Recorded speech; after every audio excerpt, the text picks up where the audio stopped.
नमस्कार, मैं हूं दीपिका। डेली यूपी में आपका स्वागत है। खबरों की ओर बढ़ने से पहले एक नजर सुर्खियों पर।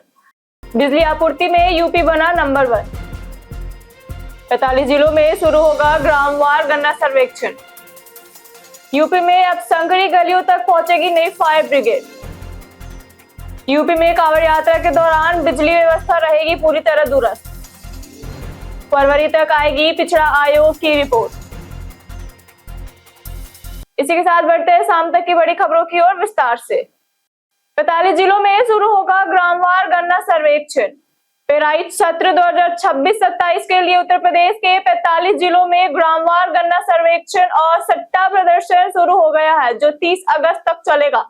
41,818 गन्ना ग्रामों में 4,294 टीमें किसानों के गन्ना सर्वे, सट्टा, बैंक खाते, मोबाइल नंबर, क्षेत्रफल और राजस्व अभिलेखों का सत्यापन करेंगे। किसानों को 63 बिंदुओं की जानकारी देकर त्रुटियों पर तत्काल आपत्ति दर्ज कराने की सुविधा मिलेगी, जिसका निस्तारण ऑनलाइन और मौके पर होगा। शिकायत के लिए टोल फ्री नंबर 1800-121-3203 जारी किया गया है।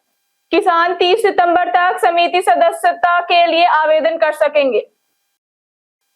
बिजली आपूर्ति में यूपी बना नंबर 1। विद्युत उपभोक्ता परिषद ने राज्यसभा में पेश बिजली आपूर्ति रिपोर्ट के आधार पर दावा किया कि पर्याप्त बिजली उपलब्ध होने पर यूपी सबसे अधिक मांग और आपूर्ति का रिकॉर्ड बना सकता है।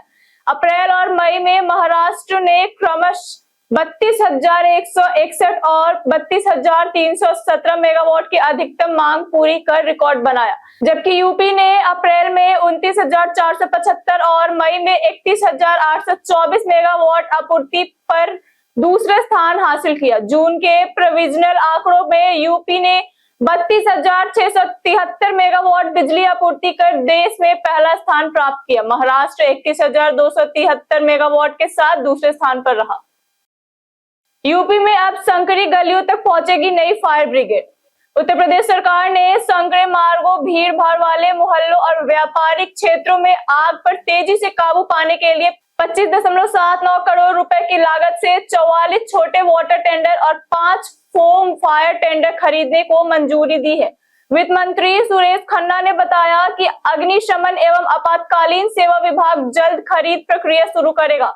इन वाहनों में हाई प्रेशर पंप और आधुनिक उपकरण होंगे। इन्हें ग्रामीण, शहरी, औद्योगिक क्षेत्रों, पेट्रोलियम, गैस प्रतिष्ठानों, एयरपोर्ट और संकरी गलियों में प्रभावी अग्निशमन के लिए तैनात किया जाएगा, जहां बड़ी फायर गाड़ियां नहीं पहुंच पाती हैं। यूपी में कांवड़ यात्रा के दौरान बिजली व्यवस्था रहेगी पूरी तरह दुरुस्त। अपर मुख्य सचिव ऊर्जा एवं पावर कॉर्पोरेशन के अध्यक्ष डॉक्टर आशीष गोयल ने कांवड़ यात्रा समेत सभी धार्मिक आयोजनों में निर्बाध बिजली आपूर्ति और विद्युत सुरक्षा सुनिश्चित करने के निर्देश दिए। उन्होंने अधिकारियों को मरम्मत कार्य समय पर पूरा करने, वर्षा के दौरान सतर्क रहने, स्थानीय बिजली दोष तुरंत ठीक करने और जनप्रतिनिधियों को कार्य की जानकारी देने को कहा। अधिशासी अभियंताओं के सामग्री खरीद के लिए पूर्ण अधिकार दिए गए। ट्रांसफार्मर रख रखाव में लापरवाही पर कार्रवाई होगी। अस्थायी कनेक्शन में देरी की जांच होगी तथा सुरक्षा उपकरण पहनकर ही अनुरक्षण कार्य करने के निर्देश दिए गए हैं। फरवरी तक आएगी पिछड़ा आयोग की रिपोर्ट। उत्तर प्रदेश में 30 स्तरीय पंचायत चुनाव में ओबीसी आरक्षण तय करने के लिए गठित समर्पित पिछड़ा वर्ग आयोग की रिपोर्ट अगले वर्ष फरवरी तक तैयार होगी। आयोग ने अब तक 11 जिलों का दौरा कर प्रतिनिधित्व, जनसंख्या, सामाजिक स्थिति और आरक्षण की आवश्यकता का अध्ययन किया है।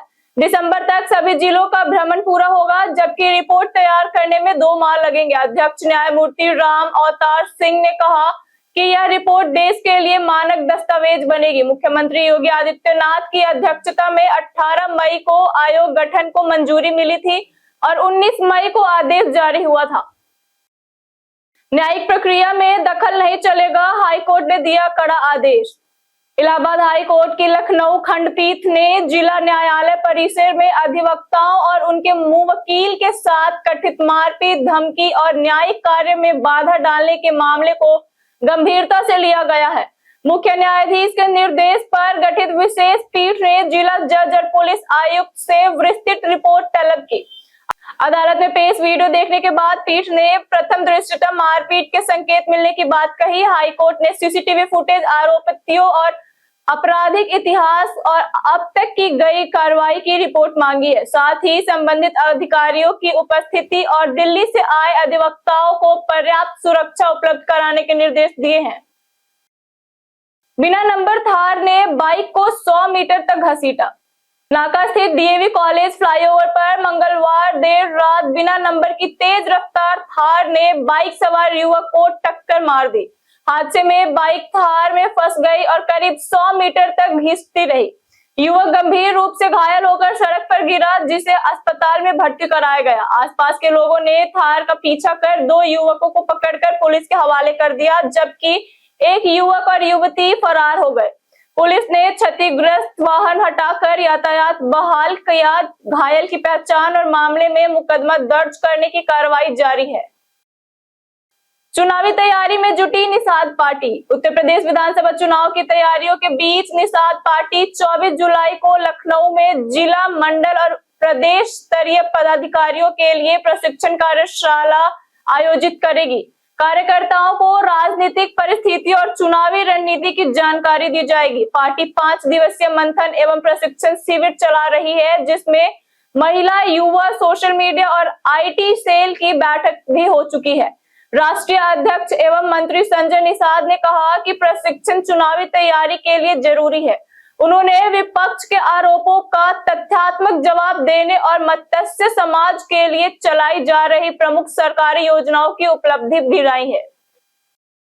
यूपी में शिक्षकों की तबादला आवेदन की डेडलाइन बढ़ी। इलाहाबाद हाईकोर्ट की लखनऊ खंडपीठ के आदेश के बाद उत्तर प्रदेश ने परिषदीय विद्यालयों में कार्यरत दंपत्ति शिक्षकों को अंतर जनपदीय स्थानांतर के लिए 5 अगस्त तक आवेदन का अतिरिक्त अवसर दिया है। 4 जून के शासनादेश में प्रावधान था कि यदि पति पत्नी दोनों परिषदीय शिक्षक है और उनमें से किसी एक ने आवेदन किया है, तो शिक्षक छात्र अनुपात कम वाले जिले में दोनों में से किसी एक का स्थानांतर किया जा सकता है। बाद में 22 जून के स्पष्टीकरण में केवल आवेदन करने वाले शिक्षक के अनुरोध पर विचार करने की व्यवस्था की गई। हाई कोर्ट के आदेश के बाद सरकार ने समय सीमा बढ़ाने का निर्णय लिया। 403 सीटों पर बीजेपी का बूथ सम्मेलन। भाजपा मिशन 2027 के तहत आज उत्तर प्रदेश की सभी 403 विधानसभा क्षेत्र में बूथ सम्मेलन आयोजित करेगी। 1918 मंडलों के 1,77,516 बूथों का सत्यापन होगा और बूथ अध्यक्षों की रैंडम जांच की जाएगी। अनुपस्थिति पदाधिकारियों की रिपोर्ट प्रदेश इकाई की भेजी जाएगी। पार्टी बूथ प्रबंधन मजबूत का तीसरा बार सत्ता में वापस की तैयारी कर रही है। सम्मेलन में मुख्यमंत्री योगी आदित्यनाथ, प्रदेश अध्यक्ष पंकज चौधरी, उप मुख्यमंत्री केशव प्रसाद मौर्य, ब्रजेश पाठक समेत कई वरिष्ठ नेता अलग अलग जिलों में शामिल होंगे। बूथों के सत्यापन, संगठन मजबूती और कार्यकर्ताओं के समन्वय पर विशेष जोर रहेगा। प्रयागराज के पशुपालन विभाग के अपर निर्देशक हुए सस्पेंड। प्रयागराज मंडल में तैनात पशुपालन विभाग के अपर निर्देशक ग्रेड 2 डॉक्टर अनिल कुमार को सरकारी वाहन पर लाल नीली बत्ती लगाने, वाहन के निजी उपयोग, अनुशासनहीनता और नियम विरुद्ध तबादलों के आरोप में निलंबित कर दिया गया है। प्रथम दृष्टया दोषी पाए जाने पर पशुधन मंत्री धर्मपाल सिंह के निर्देश पर कार्रवाई हुई। उन पर मानव संपदा पोर्टल की स्वयं प्रीफिक्सिंग न कराने तथा समूह ग और घ कर्मचारियों के अवैध स्थानांतर का भी आरोप है। शिकायत के बाद अपर मुख्य सचिव मुकेश कुमार मेश्राम ने तबादले निरस्त कर जांच के आदेश दिए थे। शारदा नदी का रौद्र रूप, गांव में घुसा पानी। उत्तर प्रदेश के पिछले 10 दिनों से जारी बारिश से कई नदियां उफान पर है। लखीमपुर खीरी में शारदा नदी खतरे के निशान से ऊपर बह रही है और गांव में पानी घुस गया है। वाराणसी में गंगा का जलस्तर बढ़ने से 50 मंदिर जलमग्न हो गए, जबकि सोनभद्र और प्रयागराज में भी बाढ़ जैसे हालात हैं। 75 जिलों में बारिश का अलर्ट जारी किया गया है। उन्नाव में पेड़ गिरने से बाइक सवार युवक की मौत हुई। मौसम विभाग के अनुसार कुछ जिलों में भारी बारिश होगी और 26 जुलाई से मानसून फिर सक्रिय हो सकता है। रॉन्ग साइड ट्रक ने ले ली भोजपुरी अभिनेता की जान। लखनऊ के गुडम्बा रिंग रोड पर मंगलवार तड़के रॉन्ग साइड से आए तेज रफ्तार ट्रक ने भोजपुरी अभिनेता व निर्देशक रोहित शर्मा की बाइक को टक्कर मार दी। हादसे में इलाज के दौरान 26 वर्षीय रोहित की मौत हो गई, जबकि 2 शोभित गंभीर रूप से घायल हैं। कुशीनगर निवासी रोहित मलिहाबाद से शूटिंग कर लौट रहे थे। पुलिस के अनुसार ट्रक का नंबर और चालक की पहचान हो गई है, जल्द गिरफ्तारी होगी। रोहित भोजपुरी फिल्मों में अभिनय और निर्देशन के साथ ITI की पढ़ाई कर रहे थे। उनकी मौत से परिवार में मातम छा गया। बाराबंकी खाटू श्याम मंदिर में लाखों की चोरी। बाराबंकी के सतरिक स्थित खाटू श्याम मंदिर में मंगलवार रात नकाबपोश चोरों ने 3 दरवाजे तोड़कर करीब 1.25 लाख रुपए की नकदी, राधा रानी के चांदी के आभूषण, पायल, बांसुरी और लड्डू गोपाल का सिंहासन चोरी कर लिया। पूरी वारदात CCTV में कैद हुई। बदमाश अष्टधातु की मूर्ति भी ले गए, लेकिन कुछ देर बाद उन्हें मंदिर परिसर में वापस रखकर फरार हो गए। बुधवार सुबह पुजारी को घटना की जानकारी हुई। पुलिस ने CCTV कब्जे में लेकर जांच शुरू कर दी है। 3 महीने में यह दूसरी चोरी है, जिससे श्रद्धालुओं में आक्रोश है। अखिलेश राहुल गिरफ्तारी पर सपा कांग्रेस का प्रदर्शन। दिल्ली में राहुल गांधी और अखिलेश यादव की गिरफ्तारी के विरोध में मंगलवार शाम से आधी रात तक लखनऊ में कांग्रेस और सपा कार्यकर्ताओं ने विधानसभा, जन भवन और हजरतगंज में जोरदार प्रदर्शन किया। कांग्रेस प्रदेश अध्यक्ष अजय राय को बीकेटी में, जबकि सपा प्रदेश अध्यक्ष श्यामलाल पाल समेत कई नेताओं को हिरासत में ले लिया गया।